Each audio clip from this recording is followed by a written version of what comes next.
Hello everyone, and welcome back to another RuneScape video. DeviousMUD was technically the first version of RuneScape that the public could play. It's older than RuneScape Classic, the game on screen right now, and it's what spawned the massive game that has been played by millions. Due to its old age, not too much information is available. In this list I go over 10 of my favorite facts that I could find out about it. Anyway, let's get started and talk about 10 interesting facts about DeviousMUD. Number 10. Public Beta. DeviousMUD actually did end up having a public beta that anyone could participate in. The beta only lasted for about a week, which is why very few images and videos exist of the game. Also, according to Andrew Gower's Twitter, about only 20 people ended up playing.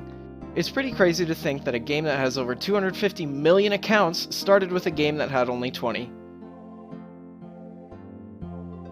Number 9. University of Cambridge. This one isn't a definite fact, as information about it is pretty scarce. Some people say that Andrew coded the game in his home, while others say he coded it at the University of Cambridge. Seeing as how this is the school that he attended, it wouldn't surprise me if he worked on it there, as well as his home, which is also located in Cambridge. Something I find interesting is that this university is actually the fourth oldest one that exists today, as it was created in 1209 AD.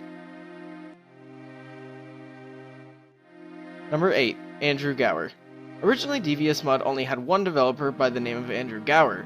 He released the game out to the public in a one-week beta that I mentioned earlier, and then closed it.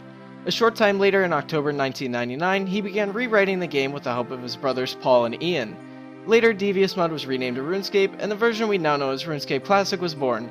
If it wasn't for Andrew writing that original version of DeviousMUD, then RuneScape may have never existed. Number 7. Runefest. Back in 2010, a playable version of DeviousMUD was displayed at Runefest. Although nobody in the audience was able to play it, the game was displayed on a projector for everyone to see. It featured a player walking through a forest and fighting a monster on the way. It's also mentioned that a few graphics are the same, such as arrows and a similar looking shield that are seen in RuneScape Classic. Number 6. Game Window. DeviousMUD actually had a resizable game window. This is a feature that was never introduced to RuneScape Classic and took years to be added into RuneScape 2. I joined RuneScape back in 2008, a few months after the resizable window was added, but I still remember having to play with a non-resizable one and low graphics as my laptop could barely handle the game at the time. Number 5. Skills. DeviousMUD actually had quite a few skills you could train, and it's pretty impressive for a game this old. Although not all of them were implemented at release, they were known to have existed.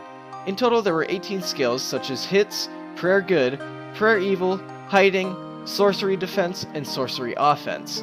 I think the one that stands out to me is Hiding. I have absolutely no idea he would train this skill or what benefits it could possibly provide, as almost nothing but its name is known. Number 4. World Map. DeviousMUD's world map is actually somewhat similar to the one seen in RuneScape Classic. Places such as Falador, Port Sarim, Al-Kharid, and Varrock all exist. None of them are in the same locations as they are today, but it's still really cool to see.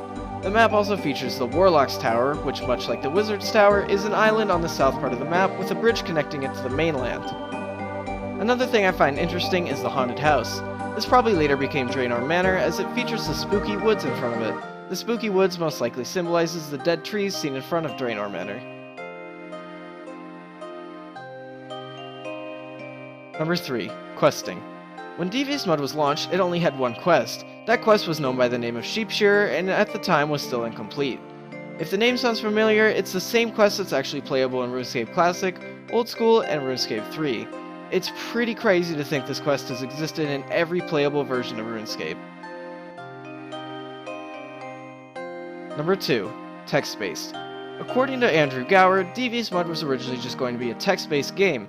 It's a good thing he changed his mind, or else RuneScape would be a far different game than it is today. If DeviousMUD had been text-based, then maybe he would have continued down that path, and Classic may have never become a thing.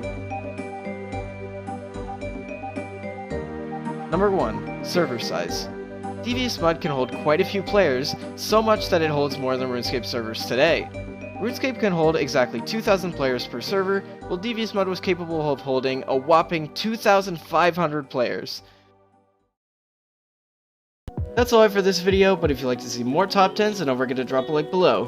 For more content from me, subscribe to my gaming channel, follow me on Twitter, and lastly subscribe here for more RuneScape content. Thank you for watching, and I will see you next time.